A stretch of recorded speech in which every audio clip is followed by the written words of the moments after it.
Oh, salut! J'ai ici plusieurs livres de ma bibliothèque. Ce sont des biographies où on parle des événements vécus par les personnes. Lui, il est allé en prison. Elle aussi. Pendant plusieurs ans, elle a passé du temps dans un camp de prisonniers.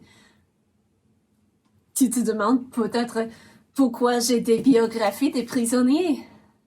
Eh bien, toutes ces personnes ont été emprisonnées à cause de leur foi en Jésus. Ils ne sont pas allés en prison parce qu'ils étaient des voleurs, des brigands ou des meurtriers. Ils sont allés en prison parce qu'ils croyaient en Dieu. Il y a un monsieur qui était à un congrès où beaucoup de dirigeants des églises différentes avaient été convoqués. Leur pays avait tombé sous le contrôle des communistes. Et au congrès, beaucoup de pasteurs déclaraient combien le communisme était bénéfique. Et le monsieur a été donné une opportunité de parler au microphone. Et il a déclaré qu'au lieu de louer les communistes, ils devaient tous louer Dieu et son fils Jésus. Pour ça, il a été arrêté et mis en prison pendant des années.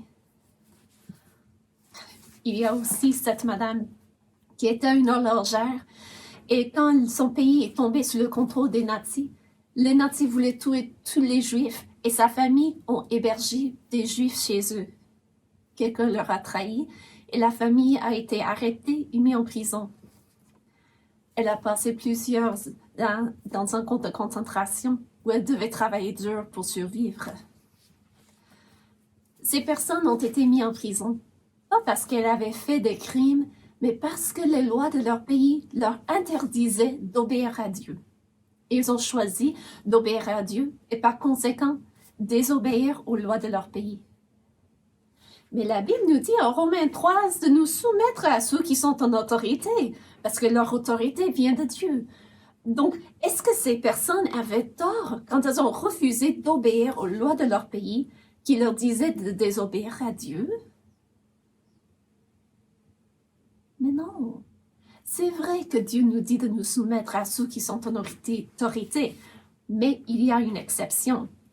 C'est quand l'autorité nous dit de désobéir à Dieu.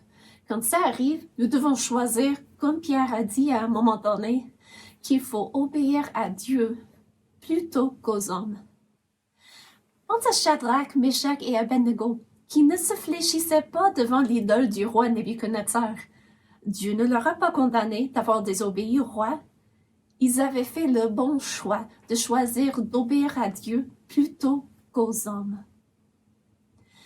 Quand une autorité quelconque nous ordonne de faire quelque chose contre les commandements clairs de Dieu, ce n'est pas mal de désobéir. Ces personnes ont choisi de suivre Dieu plutôt que d'obéir à ceux qui abusaient de leur autorité que Dieu leur a donnée. Comment peut-on savoir si quelque chose qu'on lui demande de faire est contre les commandements de Dieu? Comment avoir de la sagesse pour savoir quand on doit désobéir à l'autorité? D'abord, il faut connaître la parole de Dieu pour savoir quels sont les commandements de Dieu. Et deuxièmement, on peut prier pour demander que Dieu lui donne la sagesse pour l'aider à savoir quoi faire. Et c'est exactement ce que nous allons faire maintenant. Prions. Seigneur Jésus, aide-nous à connaître la différence entre quelque chose que nous ne voulons pas faire et quelque chose qui va à l'encontre de ta parole. Donne-nous de la sagesse de savoir comment agir dans cette vie. Et merci pour ton aide. Au nom du Seigneur Jésus. Amen.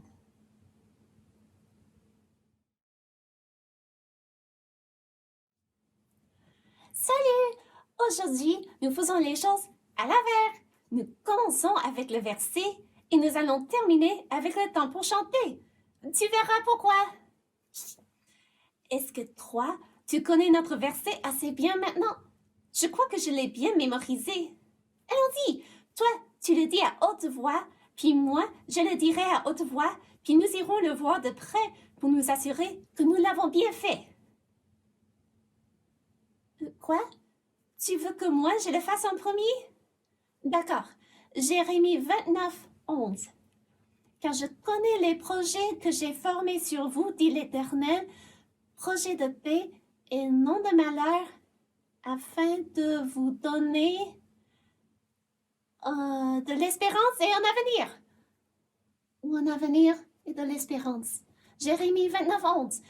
Maintenant, c'est à ton tour. Je suis à l'écoute.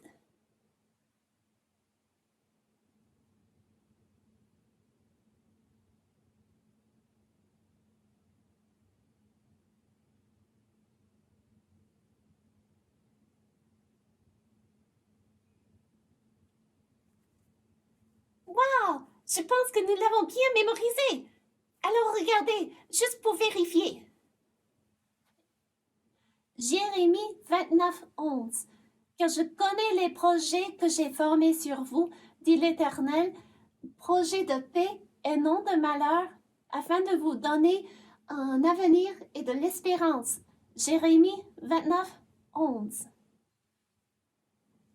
C'est ça, nous avons fait un bon travail. Maintenant, nous avons ces paroles de Dieu dans nos pensées et nous pouvons y penser quand nous voulons. Nous pouvons y penser quand nous sommes au lit, quand nous sommes à l'épicerie, quand nous attendons dans une ligne quelque part, comme à la cafétéria.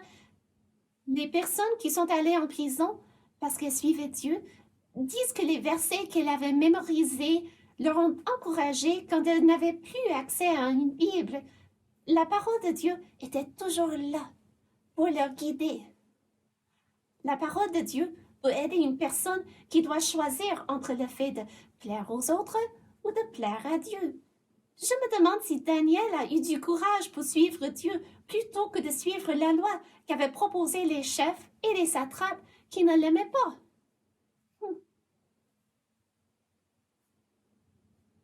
Nous verrons.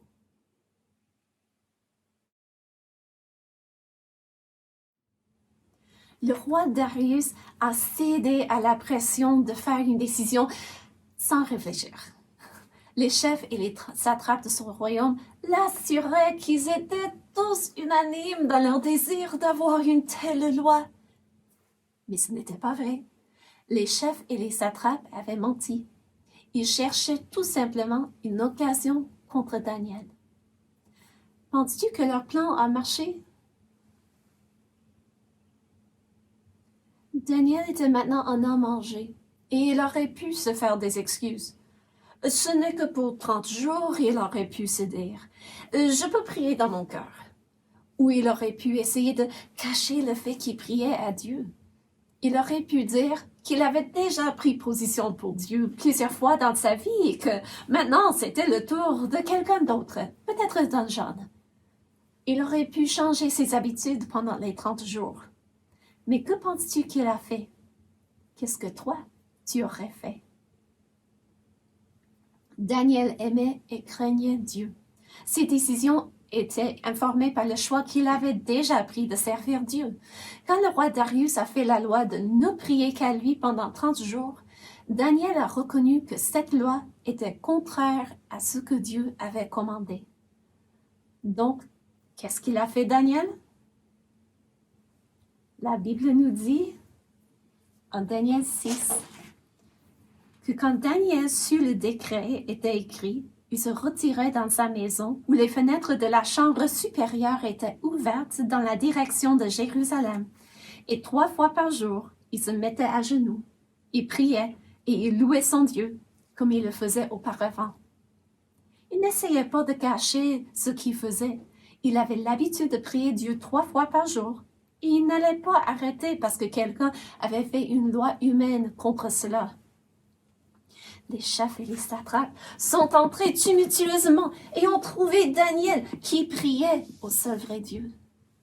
Ils savaient qu'ils allaient trouver Daniel en train de prier parce que c'était à cause de sa fidélité à Dieu que les chefs et les satrapes ont décidé de dire au roi d'établir une telle loi.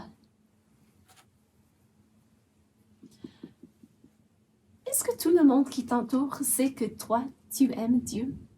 Savent-ils que tu as établi de bonnes habitudes dans ta vie? Que tu es fidèle à faire le bien par la grâce de Dieu? Daniel avait un tel témoignage et les chefs et les satrapes Ils voulaient l'utiliser contre lui. Ils sont allés se présenter devant le roi. Et ils ont demandé si le roi avait établi une loi qui défendait tout le monde de prier quelqu'un d'autre que le roi pendant tant de jours. Et le roi l'a confirmé. Puis ils ont dit, Daniel, je trouve ma place, l'un des captifs de Juda, n'a tenu aucun compte de toi au roi, ni de la défense que tu as écrite, et il fait sa prière 3 fois par jour. Oh, le roi était affligé quand il a entendu cela. Les chefs et les satrapes l'avaient eu. Ils l'avaient persuadé d'agir sans réfléchir. Et maintenant, quoi faire? Selon la loi, la punition pour ceux qui priaient quelqu'un d'autre que le roi pendant les 30 jours, c'était d'être jeté dans la fosse aux lions. Le roi Darius ne voulait pas faire cela à Daniel. Il a pris à cœur de délivrer Daniel et il s'est efforcé de le sauver. Il a essayé une chose puis une autre. Pendant toute la journée, il essayait de trouver une manière pour délivrer Daniel. Mais la loi ne changeait pas. Elle restait de même. Et les chefs et les satrapes ont insisté auprès du roi. Ils lui ont rappelé que la loi des Mèdes et des Perses exige que toute défense ou tout décret confirmé par le roi soit irrévocable. Donc le roi Darius n'avait pas de choix. Il devait observer la loi et mettre Daniel dans la fosse aux lions. Je peux l'imaginer, un homme âgé faisant cela à contre-cœur. Il a donné l'ordre qu'on amène Daniel et le met dans la fosse. Puis il a dit à Daniel, « Puisse ton Dieu que tu sers avec persévérance, puisse-t-il te délivrer. » La Bible nous dit qu'on a apporté une pierre et qu'on l'a mis sur la fosse et le roi l'avait scellé avec son anneau et avec l'anneau de ses grands afin que rien ne change à l'égard de Daniel. Daniel était enfermé dans la fosse aux lions et on ne pouvait pas le sortir de là sans briser les sceaux du roi et de ses grands. Et personne ne l'a fait. Donc il était bel et bien enfermé. Et le roi Darius, il a passé une nuit blanche. Il ne mangeait pas. Il n'appelait personne pour passer du temps avec lui. Il ne pouvait pas dormir. Au point du jour, le roi est allé précipitamment vers la fosse aux lions. En s'approchant de la fosse, il a appelé Daniel d'une voix triste. « Daniel, serviteur du Dieu vivant, ton Dieu que tu sers avec persévérance, a-t-il pu te délivrer des lions? Roi, vis éternellement. Mon Dieu a envoyé son ange et fermé la gueule des lions qui ne m'ont fait aucun mal parce que j'ai été trouvée innocente devant lui. Et devant toi non plus, ô roi, je n'ai rien fait de mauvais. » Quelle joie pour le roi! Il a été très joyeux et il a ordonné qu'on fasse sortir Daniel de la fosse. Quand Daniel y a été retiré, on ne trouvait sur lui aucune blessure. Pourquoi? La Bible nous dit qu'il n'avait aucune blessure parce qu'il avait eu confiance en son Dieu. Le roi a ordonné que les hommes qui avaient accusé Daniel soient amenés et jetés dans la fosse aux lions. Et les méchants et leurs familles sont morts. Ça peut sembler terrible à nous que le roi les a punis tellement, mais voici ce qu'il a fait. Puis le roi Darius a écrit à tous les peuples. Et voici la proclamation qu'il leur a envoyée. Si je puis sortir mon rouleau. Que la paix vous soit donnée avec abondance.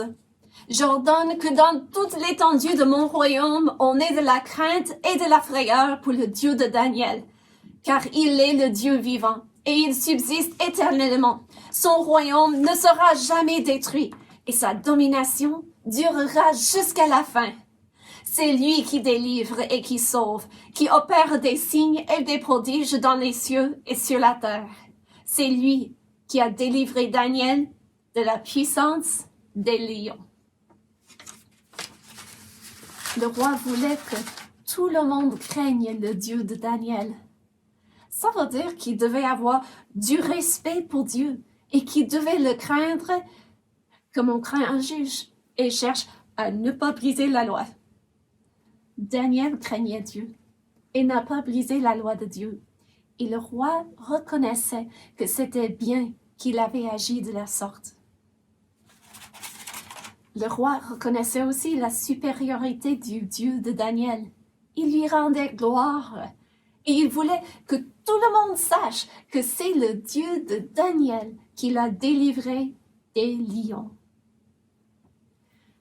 Que Dieu nous aide, nous aussi, à être fidèles, à suivre sa loi et à lui rendre gloire, comme Daniel a fait avec sa vie.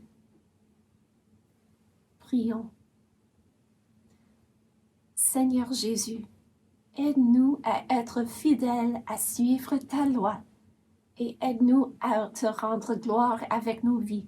Je te prie au nom du Seigneur Jésus et merci pour ton aide. Amen.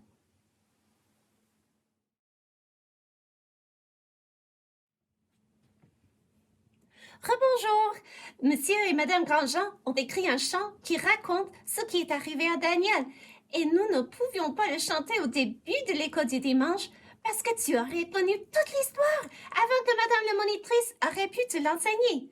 Donc, elle m'a demandé de chanter après l'enseignement et j'étais bien heureux de le faire. Connais-tu la chanson Daniel dans la fosse? Laisse-moi te la chanter. Voici le premier strophe. On mettra dans la fosse un lion, celui qui priera un autre Dieu que le roi. Daniel aurait-il peur de cette loi? Lui qui chaque jour adore le vrai Dieu, Daniel va-t-il trembler devant le roi? Sera-t-il un homme vraiment courageux? Maintenant, Madame la monitrice va mettre les paroles là, sur l'écran, pour que tu puisses chanter avec moi. Allons-y, c'est parti! On mettra dans la fosse un lion, celui qui priera un autre Dieu que le roi. Daniel aurait-il peur de cette loi? Lui qui chaque jour adore le vrai Dieu, Daniel va-t-il trembler devant le roi? Sera-t-il un homme vraiment courageux? Non, Daniel n'a pas peur de la fosse au lion, et chez lui comme avant, il priait soir et matin. Mais la porte un jour s'ouvre brusquement, et voilà qu'on trouve Daniel à genoux. Les lions peuvent préparer leurs dents. Bientôt le coupable sera dans leur trou. Daniel est dans la fosse au lion, et les lions sont prêts à lui sauter dessus. Mais Daniel a mis sa confiance en Dieu, et Dieu a fermé la gueule des lions. Daniel est tranquille, il n'a pas peur d'eux. Son Dieu est plus fort que les lions. Daniel est dans la fosse au lion, mais les lions ne peuvent pas lui sauter dessus. Daniel est sauvé, que c'est merveilleux. Il va retourner joyeux dans sa maison. Nous aussi, nous voulons croire en son Dieu, car il nous délivre, avec lui nous vaincrons. C'est bien réconfortant de savoir que n'importe qui peut croire en Dieu, comme Daniel l'a fait. Et comme c'est dit dans la chanson, c'est dit, Seigneur dans sa maison, nous aussi, nous voulons croire en son Dieu, car il nous délivre, avec lui nous vaincrons. J'espère que chaque garçon et que chaque fille croient dans le Dieu de Daniel et qu'ils connaissent ce Dieu merveilleux qui est le Dieu suprême, tout haut de tout. Il est par-dessus de toutes choses. Il est merveilleux. Oh, ça me donne envie de chanter encore les chansons. Peut-être que je puisse les chanter pendant que Madame la monitrice termine l'école du dimanche, le penses-tu? Peut-être que je ne dois pas chanter pendant qu'elle enseigne. Mais je vais chanter en prenant ma place. Toi aussi, tu peux le faire. On mettra dans la fosse au lion.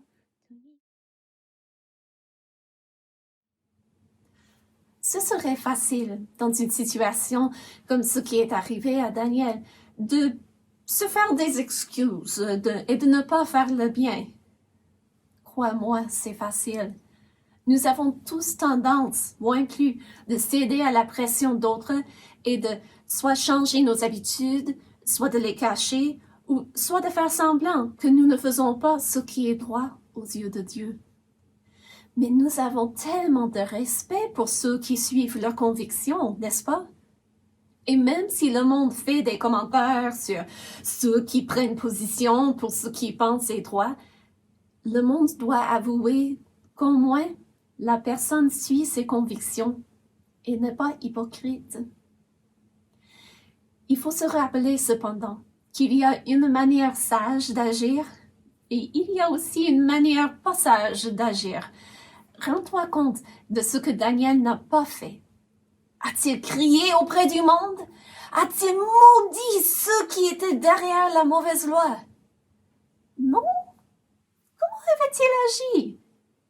La Bible nous dit que quand il s'est rendu compte que la loi avait été faite, il est allé prier comme il avait l'habitude de faire.